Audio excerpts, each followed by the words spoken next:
2 anos de pandemia e ainda encontramos gente que não usa máscara.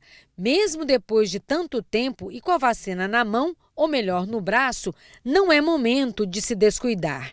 Quem nunca teve a doença reforça: prevenir é melhor do que remediar. Seguir o protocolo certinho, certo? Álcool gel, máscara, não ficar em lugar muito fechado. Lá em casa, quando eu fico lá em casa, eu abro as janelas e tal. O protocolo certinho que eu segui. Tranquilo e disposto, Carlos Antônio conversa conosco na Praça Tubal Vilela, no centro de Uberlândia. Ele é vendedor. Mesmo em local aberto, não deixa de se cuidar. Não é mais relaxar.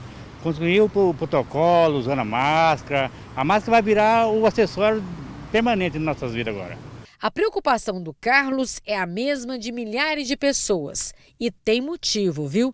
É que em Uberlândia foi registrado no último boletim epidemiológico da Secretaria Municipal de Saúde mais de 1.000 casos confirmados de Covid em 24 horas. No primeiro dia do mês, foram 50 casos. O número de contaminados mais que triplicou de um dia para outro.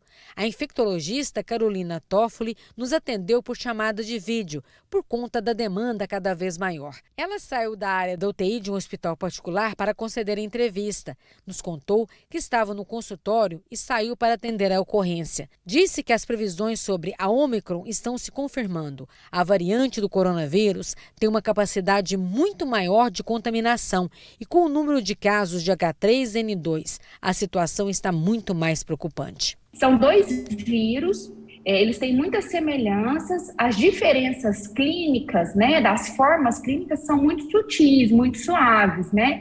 Elas estão mais relacionadas com a velocidade de instalação dos sintomas.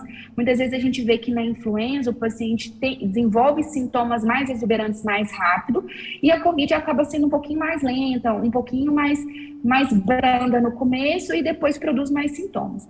Mas na prática clínica, né, no nosso dia a dia, não é possível diferenciar só na hora de conversar e examinar o paciente. Por isso que a gente pede que sempre que possível se testar. A influenza é uma doença já conhecida nossa há um tempo, teve uma mudança aí na circulação, realmente não era época para ela circular, mas devido a todas as pressões, né, exercidas pelo próprio coronavírus, pelas pessoas terem perdido um pouco a cobertura vacinal pela própria influenza, quando a gente priorizou o Covid, pôde ocorrer esse fenômeno dessa grande circulação do vírus nessa época do ano. Infelizmente, a gente ainda tinha o Covid circulando, menos, mas ainda tinha, e é possível que a pessoa se infecte ou por um ou por outro e tenha pelos 2 vírus. Mesmo com a vacina, que é uma arma poderosa para combater as formas graves da doença, a orientação dos médicos continua sendo a mesma: manter os cuidados de biossegurança. O uso da máscara é imprescindível, mesmo nas áreas abertas. E, lógico, evitar aglomeração. O mais indicado é não ter a doença do que se arriscar.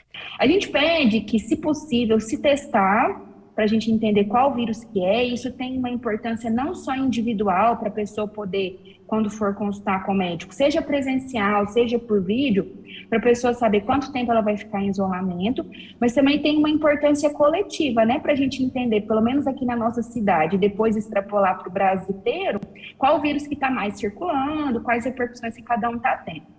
Passado esses 5, 7 dias, podem acontecer de alguns pacientes desenvolverem formas mais exuberantes, mais graves. Então, quando os sintomas não melhoram lá pelo 5º, 7º dia, o paciente começa a ter falta de ar, não tolerar o exercício, coisa básica que ele fazia, gerar muito cansaço, né?